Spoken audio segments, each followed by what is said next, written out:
Laidą remia įmonė Traidenis. Visi nuotekų valymo sprendimai.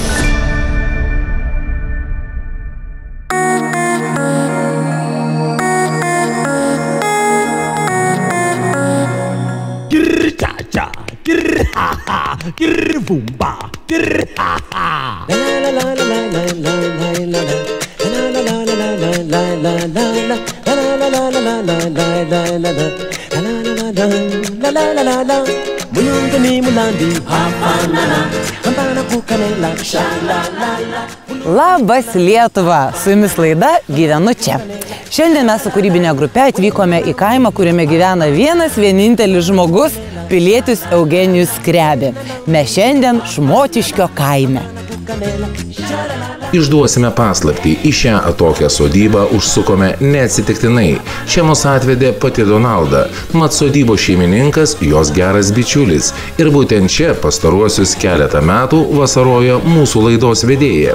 Bene, prieš 10-metį patogų gyvenimą Vilniaus senamiestyje į tikrą kaimišką ūkį iškeitusi Eugenijų dažnai lanko draugai, tarp kurių ir žinoma atlikėja Arina, kurį mielai prisijungė prie mūsų, kad viešnagė būtų dar smagesnė.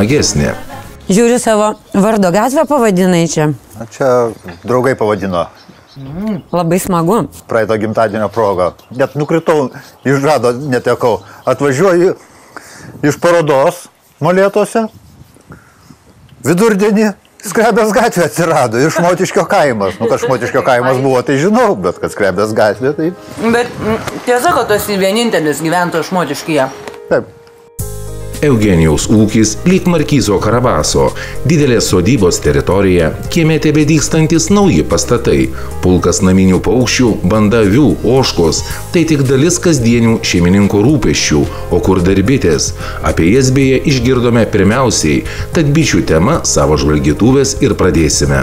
Tai Eugenijau, bitininko namelis atjaunėjo, kaip matau? Atjaunėjo. Visai naujas. Tau reikia prikabinti čia užkabėlės, bitininko namelis. Nu, tai taip. Medaus suktukas. Jaunasis bitininkas Skrebė. Koks jaunasis? Aš jau bitininkas nuo 7 metų. Nuo 6. Tai, bet tu esi dabar ten kažkoks vyriausias bitininkas. Tai kas tu, ar regbio nesu aš. Meistras, ar bitininkas, kas tu esi? Aš esu viskas vienam asmeniui. Bet tu važiavai į konferenciją atstovauti Molėtų bitininkų draugijai. Mes 5 važiavom iš Molėtų rajono į Apimondiją 2013 Kijeve pasaulinį bitininkų kongresą. Kijeve pasaulinį bitininkų kongresą. 40 avilių turintis Eugenijus spėja prižiūrėti dar ir kaiminystėje draugų vasarvietėse gyvenančias 8 bičių šeimas. Rėmelius bičių koriams veiklus ir ūkiškas šeimininkas gaminasi pats.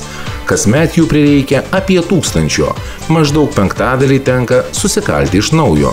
Na, o po medaus sukimo likusios vaško atliekos keičiamos į naujus korius. Taip šie kainuoja kur kas pigiau. Medaus sukimo ritualu gavome pasidžiaugti ir mes. Gali ragauti, šitas labai skanu. Taip. Bet tas svetvaškas? Taip, tai gali kramtyti kaip kramtomą gumą. Ir dantims sveika. Aš praeitą vasarą prikramčiau tiek, kad 5 kilogramai. Daug. Jau 3 metus medų bičiuliai sukti padeda ir pati Donalda. Apie tai, kad Eugenijaus Skrebės medų suka pati Donalda Meiželytė, jau kalba ir apylinkių gyventojai, susirinkę po pamaldų Balninkų bažnyčioje. Donalda mano pati geriausia reklama, juokauja Eugenijus. Mano senelis laikė bites, kai aš pradėjau pats važinėti į kaimą savo iniciatyvą. Tai buvo man 8 metai ir mano darbas buvo tik tai dūmyti. Ir tai man tęsiasi iki 16 metų. Man norėjosi eiti žvejoti, žaisti futbolą, lakstyti dviračių. Ne, man reikėjo stovėti prie tų bičių ir dūmyti. Man buvo didžiausia kančia. Nors man neįdomu buvo visą tai, kai aš buvau vaikas, bet pasąmonėje, reiškia, viskas susifiksavo. Ir visą tai man atsigamino, kai aš pradėjau bitininkauti, būdamas 48 metų.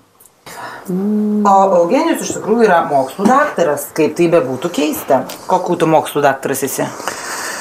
Mat metodų taikymas ekonomikoje. Ir iš tikrųjų, kai Eugenijus sako, man sako, kviečia mane dirbti ten kažkur, tai ten į aukščiausias pareigas. O sako, bet man taip gera čia kaime. Gera kaime. Saugiai niekur neįmanoma išvažiuoti tolimesnė kelionė, nes po 2 dienų tave traukia į kaimą.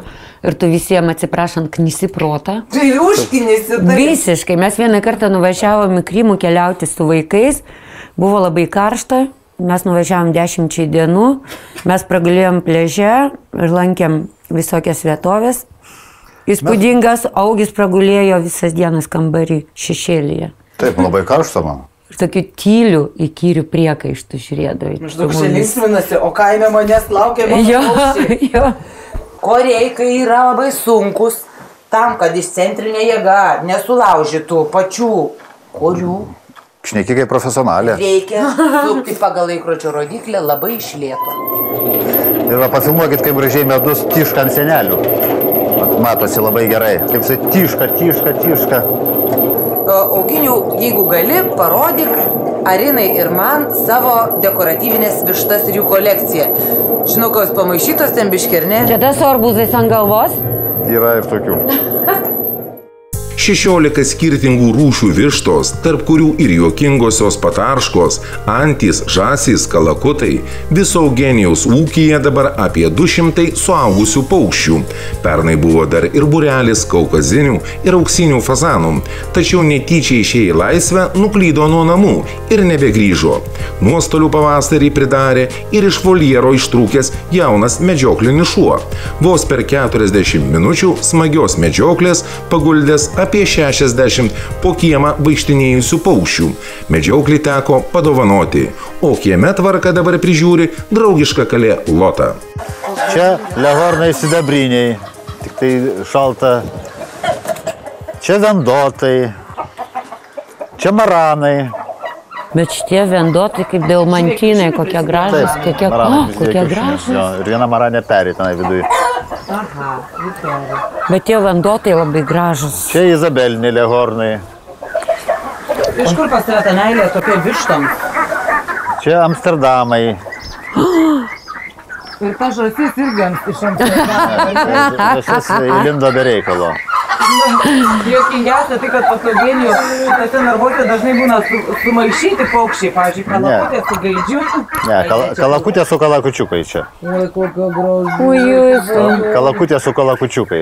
Pažiūrėk, koks raipas, skaitys kokie. Tipu. Jo, beveik. Dar vienas ten šniok už nugarą, 1, 2, 3, 6. Ateikit, pažiūrėkit toliau. Gal galėjom sueiti su laistytuvu vandens, būtumėm bent įpildę. Bet koks. Čia bramas. Šitie kokie gražus. Ir įlindusi lehornė į vidų.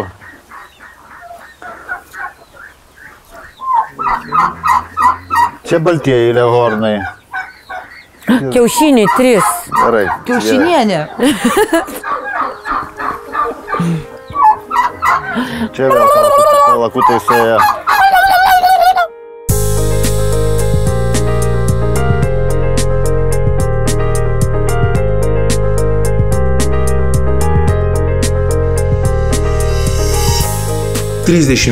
hektarų teritorijoje laisvai migruojančią 90 avių bandą suganyti tikrai nelengva, bet piemenį puikiausiai atstoja visureigis. Na, o atvažiavusiems iš miesto draugams šis darbas smagus užsiėmimas ir savotiška pramoga, kaip beje ir paukščių lesinimas. Man patinka, visada aš jaučiuosi kaip Aisventūra. Aisventūra. Čia, ant žvyro. Džiru. Ateikit, grūdų, greičiau. O saulė išlindo, pažiūrėk. Ne taip reikia. Nu kaip? Va taip reikia. Va taip. Nu, vakarinis pasišėrimas. Ir va, kaip eina visos čia. O žąsys tos, ko... O žąsys įsivaizdina. Mandros? Bet pernai jos puldavo labai ėsti. Žąsys ne. Ne? Antis. Ai, antis. Kai paskutinis viščiukas atbėga jau. Nepasprinkit. Na, perekšlė. Koks žiūrėk tas gražus, koks įgaitis. Čia Orlovas. Taip ir atrodo, žinok, jo. Oškos atėjo pasižiūrėti, ką mes. Oškos laukia, kol mes išeisim, tada jos puls prie grūdų. Rimtai, tos keturios niekadėjas. Tik Oškos čia ateina ir Lota kariauja, vaiko jas. O žiūrėk, Lota, matai kaip saugo? Lota saugo. Oi, kaip gražiai Oškos stovi, ką? O Lota Super, kaip neleidžia. išsirikiavo nuostabiai. Matai kaip Lota saugo savo teritoriją. Gera Lota, gera. Saugok teritoriją. Gera Lota. Čia kaip gražiai jos stovi. Lota neleidžia. O jeigu leistų, tai jau tas... Jos jau seniai būtų čia. Klausyk, kokių pas tave dar čia žmonių įdomių kaime gyvena? Oi, daug čia iš tikrųjų. Daug yra įdomių. Važiuosi, pas vieną česnakų važiavom, ir pas ten kitą, kur vištom galvas kapoja ir nupeša, kai reikia, nes Augustai nemoka. O ten ir sodybų, ten tokių išpuoselėtų. Čia tai ūkis, tikras ūkis, nu toks. Ha! Na, įdomus žmogus yra Raimondas Provaneckas. Tiksliai, jisai čia netoliese ir gyvena. Taip, tiksliai. Kaime tai labai toks reikalingas dalykas, ką? Taip, bet jisai savo tiesioginių, jis čia kaime nepraktikuoja. Mums atsitraukus Oškos žinoma išdrąsėjo, o mes susėdę jaukioje verandoje kalbėjome apie tai, kokiomis skirtingomis spalvomis žmonės piešia savo gyvenimą ir koks laimingas yra tas, kuris moka gyventi taip, kaip jam patinka. Eugenijus juokauja, kad jo žmona Rosita šioje sodyboje pusiau svečias, bet vienišas jis nesijaučia. Savo laiko dalies pareikalauja ir nemaža vienkiemio erdvė su nesibaigiančiomis statybomis. Surenti vieną namo dalį, o žiūrėk, kita dalis rankų prašosi, o kur dar didelis ūkis. Tai traktorius palūžo, tai pašiūrė prakiūro, tik spėk suktis. Niuriom mintim paprasčiausiai laiko nelieka.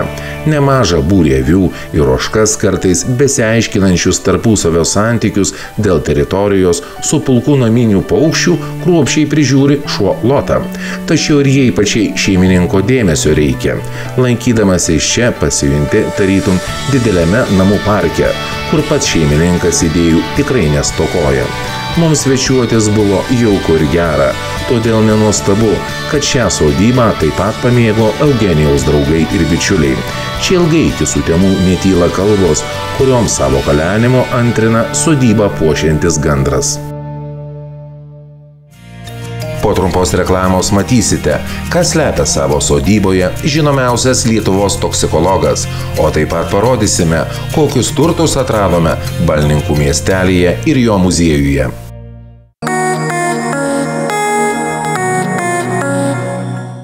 Laidą remia įmonė Traidenis, visi nuotekų valymo sprendimai.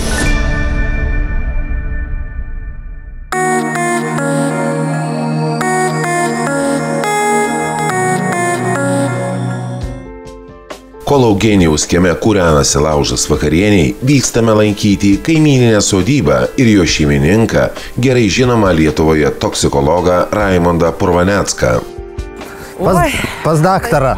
Sveiki, daktarė. Labas.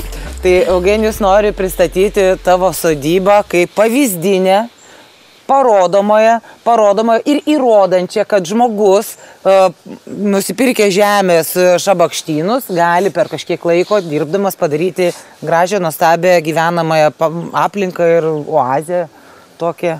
Tik tai savo, o ne nuomai, savo malonumai, savo dūšiai. Taip, bet vienas žodis tikras buvo dirbdamas.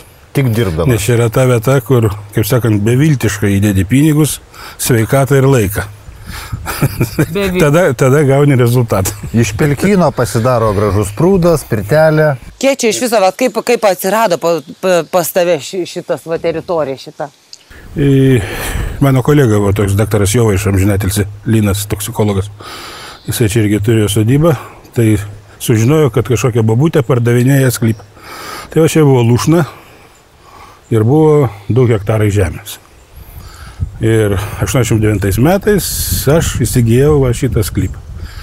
Ir kaina tiesiog negražu sakyti, tai buvo 2 šampano buteliai kainavo. Tylėkit, jeigu jūs kaip medikas turit supras, kad dabar gali iš pavydo sprogt kažkas prie televizoriaus. Baikit, nejuokaukit. Bet jeigu pasakyti, kiek įdėta, tai čia yra per 24 metus.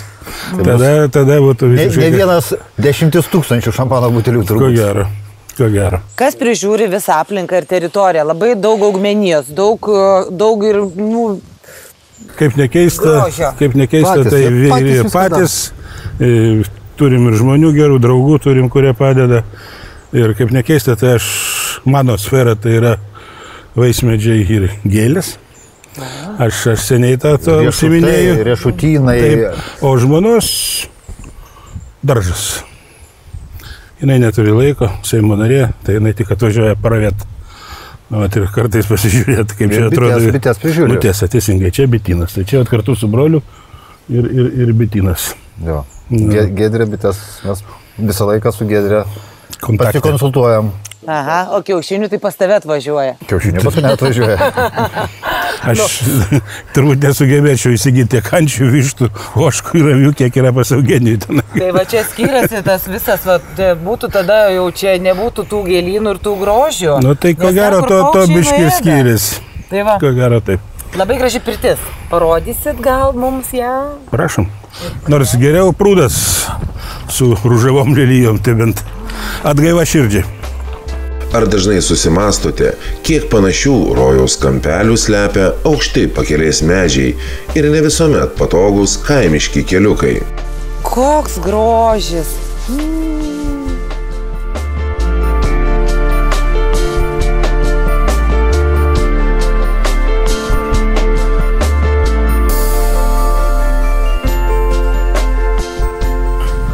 Nu gražu labai. Tvenkinį reikėjo perspėt. Būčiau už kurią nespirti. Mes važiuojam. Dar vakaras ilgas. Mes važiuojam su kūrybinė grupė iš tikrųjų svečius, taip nelauktai galbūt įsiprašom į svečius, bet labai norim pasidžiaugti tuo grožiu. Tikrai gražu, ar ne? Ir tau patinka? O, tai ne. Pastatai, tai yra kepykla universali, kur bet ką aš galiu kepti. Kitoj pusėje sodo yra rūkykla, kur aš rūkau žuvį ir visą kitą. Yra malkinės, yra sandėliai, yra rusiai, kur šalti būna kopūstai, agurkai, visi raukti. Na, su laiku ir pas mane bus kažkas panašaus, nors hektarą aplink susitvarkysiu. O kodėl tu, Eugenijau, vadini Raimondą Rimu? Taip, aš jam prisistatęs. Jis man taip prisistatęs ir liepia man vadinti Rimu. Ir vadinu Rimu. Visi mane Rimu vadina. Čia Raimondas tik tai pase ar kokiam nors oficialiam dokumente. Aplinkiniams ponas Raimondas arba tiesiog Rimas puikiai pažįstamas, nes profesinės mediko žinios čia, kaime, oi kaip kartais praverčia. Aš jau visai aplinkinių žinau, galima sakyti, bet ir mane žino, nes ar parduotuvėje, ar kur kitur jau žmonės sveikinasi, o kai reikia pagalbos. Gelbėjo vieną kartą nuo širšulo įkandimo. Tai ne tik patį. Žmogus gavo porą gelonių ir pradėjo tint. Liežuvis netilpo burnoje. Taip, viskas sunkiai šnekėt, tai pas mane tos priemonės yra, kadangi aš pats alergiškas bitėm. Pirmoje eilėje jisai gavo injekciją normaliai, dexametazono gavo ir antrą dieną. Antrą. Nu, pirmą, kadangi paranka nebuvo, tai buvo 200 ml, neatsimenu kažkokio skysčio gero. Nesvarbu, viskas gerai baigėsi ir teisingas. Gydymas buvo teisingas. Taip. Kur ta paslaptis? Jūs dirbate Vilniuje, važiuojate viską į darbą, kiekvieną dieną, o gyvenate čia, Molėtų krašte ir kasdieną tokie atstumai, nes čia jūs gerą gyvenate? Ne, kasdieną aš tikrai negyvenau, dabar aš čia gyvenu. Bet dabar aš išėjau į pensiją, atėjo laikas pagyventi savo, pažuvaut, pabendraut, pasimaudyt, pažaist kortom, žuvienės virt, ogas rinkt. Tai yra, kaip sakant, kitas gyvenimas. Nes toj baigsis ir nepastebėsi, kai numirsi. Taip, o aš jau 10 metų taip gyvenu. Gyvenu savo. Mieste teatras, koncertai, draugai, kaime ramybė, draugai. Koncertai, tada draugai, koncertai. Ar gera gyventi Lietuvoje? Dar kartą klausėme sodybos šeimininko ir tuoj pat susizgrimbame, kad atsakymą mes jau išgirdome. Nu, aš gyvą pavyzdį turiu, nežinau, brolio nesirodo, bet Jisai išvyko prieš 20 metų į Ameriką, prieš tai Etiopijoje 2 metai, prieš tai dar Japonijoje 3 metai, dabar Kinijoje dar 3 metai. Nu, ir dabar viską jis grįžo ir sako, viešpatie, kaip čia gera. Ir kaip, sako, čia ir žalia, ir žmonės draugiški, ir viską. Ir sako, geriau Lietuvoje negu bet kur. Išpuoselėtas sodas ir gėrynai, šeimininko aistra ir pasididžiavimas, todėl nutarėme eiti ir pasigrožėti. Kur jūs rasit taip augančius abrikosus? Ir persikus. Ir persikus. Arba tokį riešutą. Vingiuotą, matėt? Kaip šitas? Va, vingiuotas. Aha. Visos šakos tokios. Irgi yra. Va, a čia, prašau. Čia persikas ar čia abrikosas? persikai auga. Ne, čia persikai. Ir nemažai yra. Tiksliai persikai. Aš galvoju, iš kur parduotuvėse tų persikų? Svarbiausia, kad jie užauga. Ir prinoksta, ir puikiai, ir valgai. Ir skonį. Žinosim, kur rudenį vokti. Ja. Ten klimatas. Bijūnų alėja, juodų serbentų alėja, aviečio alėja, ten čerešnės, a čia riešutinai. Fantastika. Kas nori bijūnų? Žiūrėkit. Va, mergaitėms gėlių. Jums? Kaip graž, labai noriu baltų. Baltu? Eik tu savo. Kaip gerai tu mus atvežė čia, Augutė. Kaip ačiū tau. Super. Oi. Ačiū labai. Tavo Rina ilgiau stovės. Jo, super. Štai jums dar vienas darnos ir grožio išraiškos modelis, visai kitoks nei prieš tai lankytoje sodyboje, į kurią mes dar grįšime vakaroti. Tačiau abu šie žmonės turi ir bendrą giją – meilę kaimui, gamtai, individualumui, vidinę ramybę ir žinojimą, kad savo aplinką jie kūrė taip, kaip jiems to norisi. Kad ir kaip čia būtų gražu ir gera, tačiau grįžkime ten, kur pradėjome savo pasakojimą. Jūs ne viską čia pamatėte. Balninkų bendruomenė 400 gyventojų miestelis. Gal 300, nežinau aš tiksliai. Bet bendruomenė yra labai stipri. Eugenijus dar papasakojo, kad vos už 8 kilometrų nuo Šmotiškio yra toks Balninkų miestelis, išskirtinai tvarkingas, o kai kuo net ir ypatingas. Rytoj būtinai aplankysime, o šiandien jau laikas ilsėtis.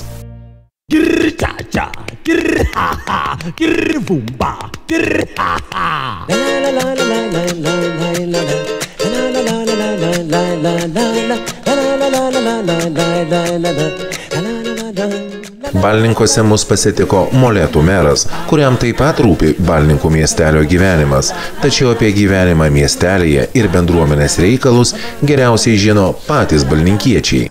Čia gyvena žmonės, čia yra aktyvi bendruomenė, kurie savarankiškai sprendžia savo problemas ir savo reikalus, o meras turi netrukdyti ir kai reikalinga pagalbos padėti, tai matyt mero funkcija tik tokia. Tai noriu tiesiog akcentuoti, kad Balnikų bendruomenė buvo sukurta viena iš pirmųjų netgi pačioje Lietuvoje, tai buvo pionieriai ir galbūt net pati patirtis perdavė, sakykime, visom kitom Lietuvoje besikūrenčiom bendruomenėm. Per tą laikotarpį 7-14 išties Molėtų kraštas esmingai pasikeitė ir mes esame tik vienoje seniūnijoje. Jeigu mes važiuotume į kitas seniūnijas, mes pamatytume irgi analogiškus vaizdus, galbūt nepamatytum tokio ežero, bet pamatytum puikiai įrengtas mokyklas, sutvarkytą infrastruktūrą, stadionus, parkus. Tai tiesiog dabar pagrindinis, žodžiu, tikslas, kad tuose seniūnijose būtų kam gyventi.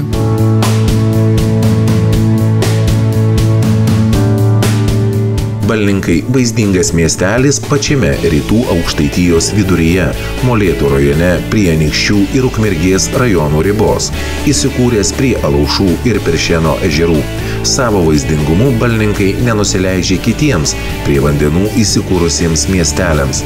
Pastebėjome, kad Balninkuose labiau nei aplinkiniuose miesteliuose sutvarkyta aplinka prie namų ir yra mažiau apleistų gryčių.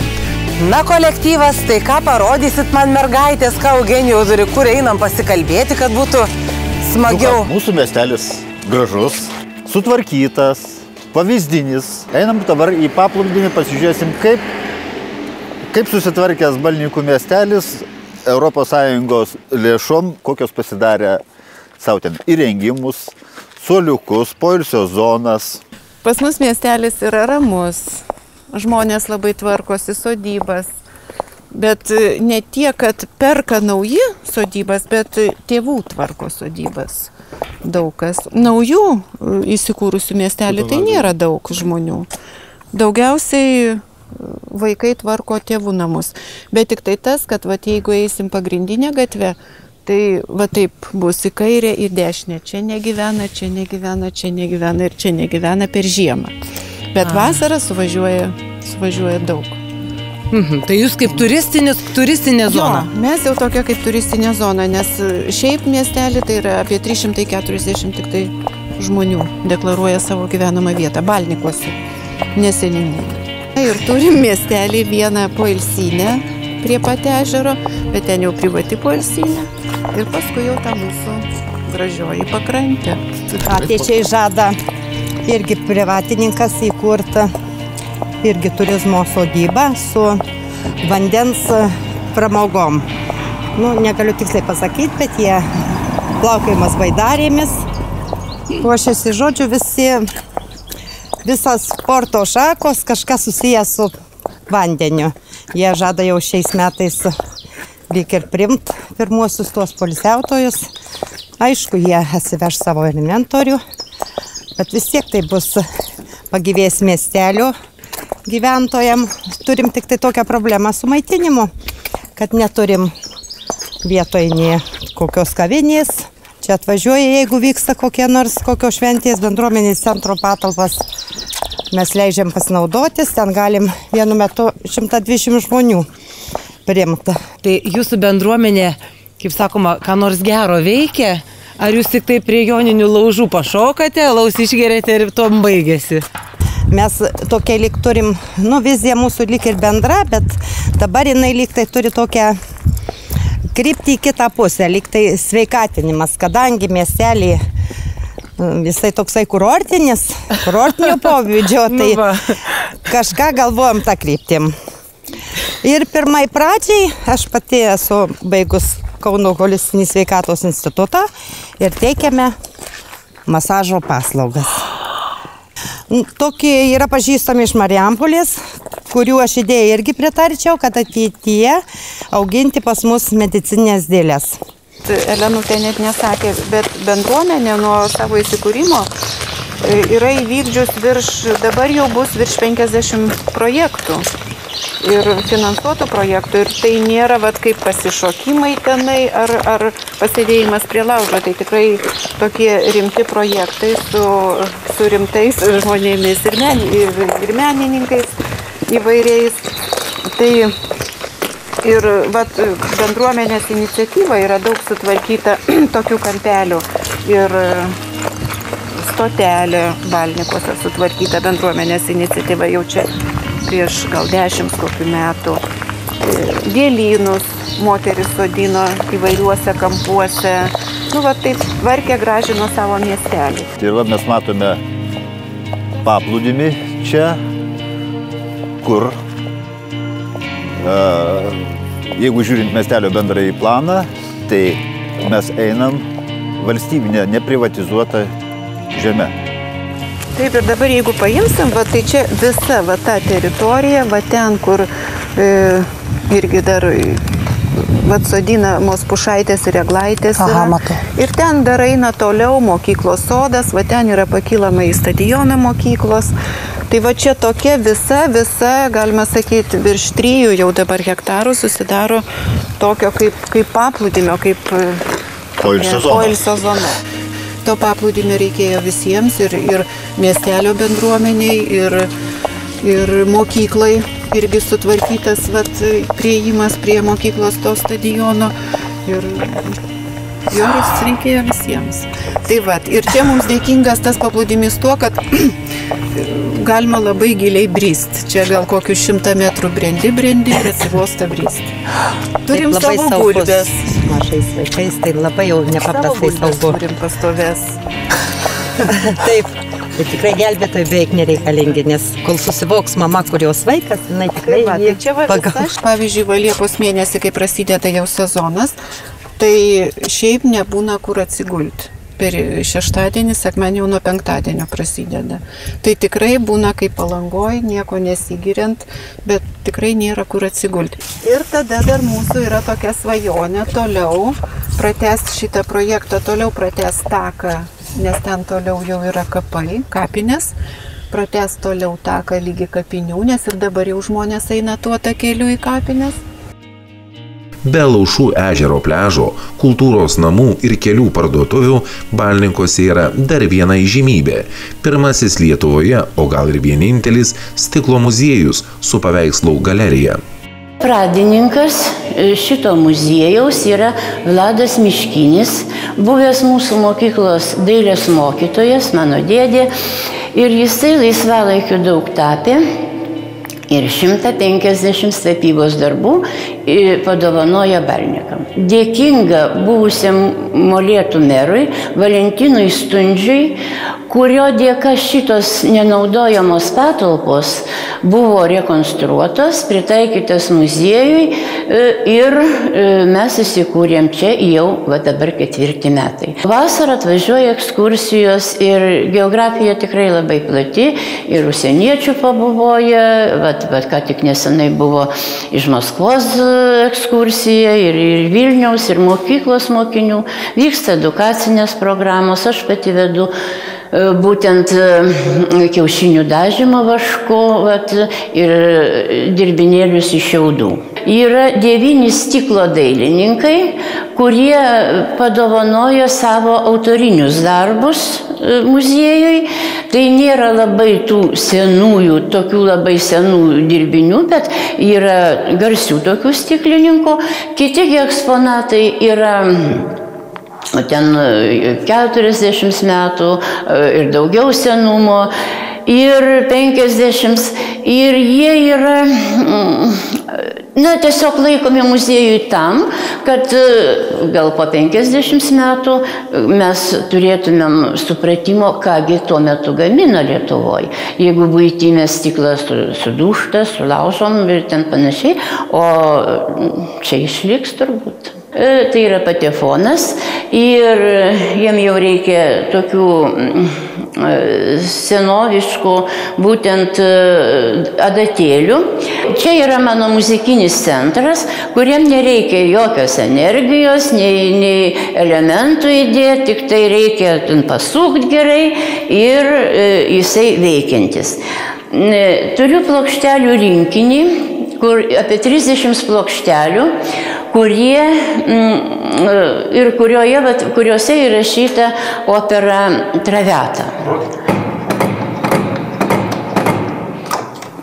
Pabandysim, kad jis veiktų. Šita plokštelė yra išleista Jungtinėse valstijose, Columbia firma, ir, kaip minėjau, patefonas yra žymiai jaunesnis.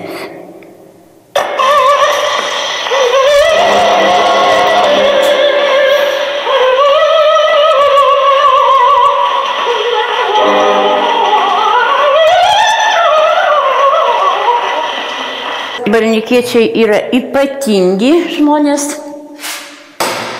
80 kelių metų senutė.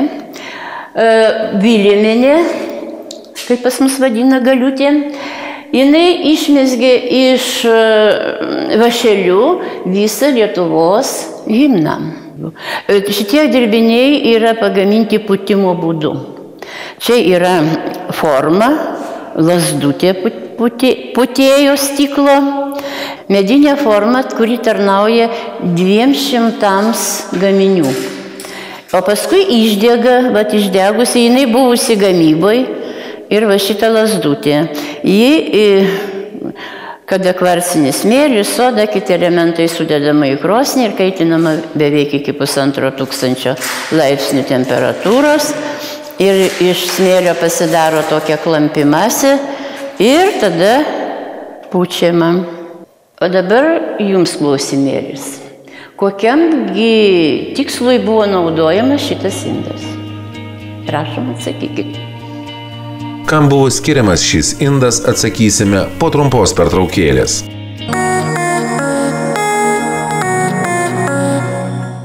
Laidą remia įmonė Traidenis. Visi nuotekų valymo sprendimai.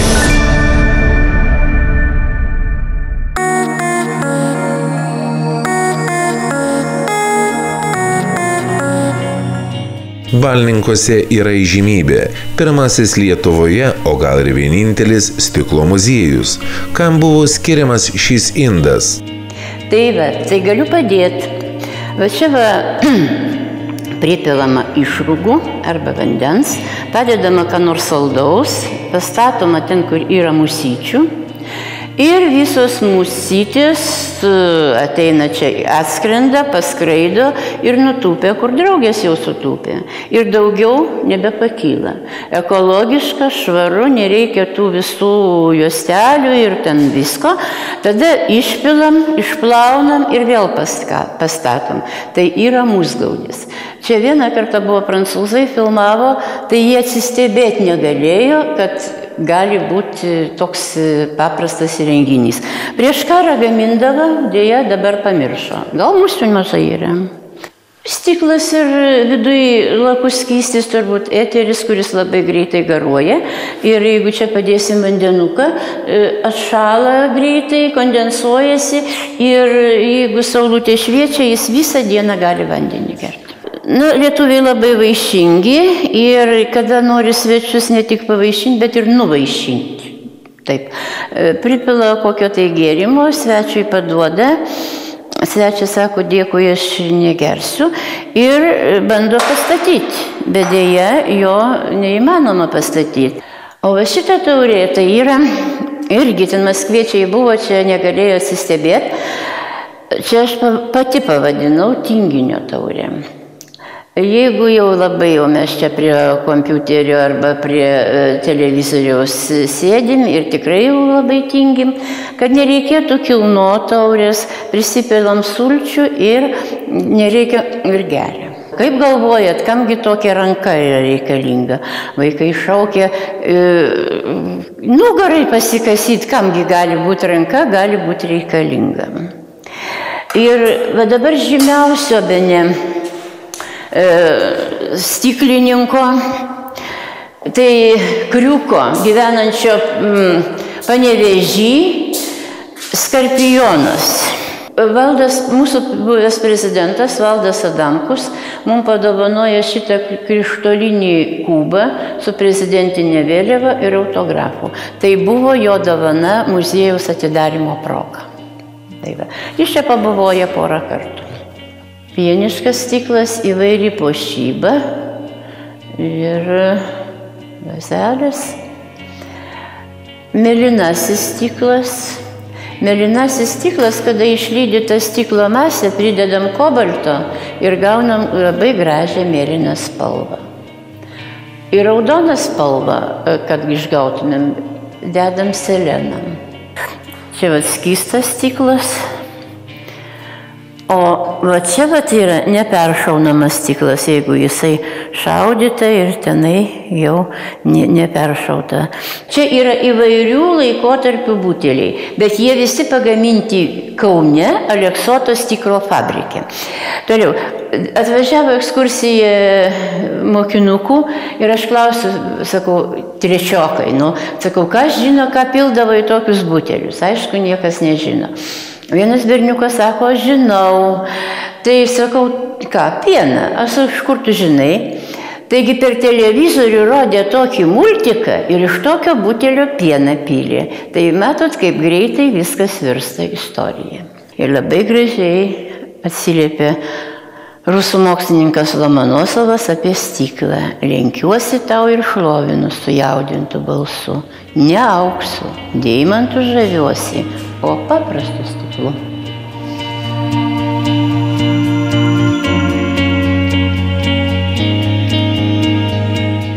Visų grožybių laidoje jums neparodėme specialiai. Atvykite ir pamatysite patys lietuviško stiklo spalvas, keistas ir išradingas formas, neįprastus meno dirbinius ir dar daug ką po vienu stogu.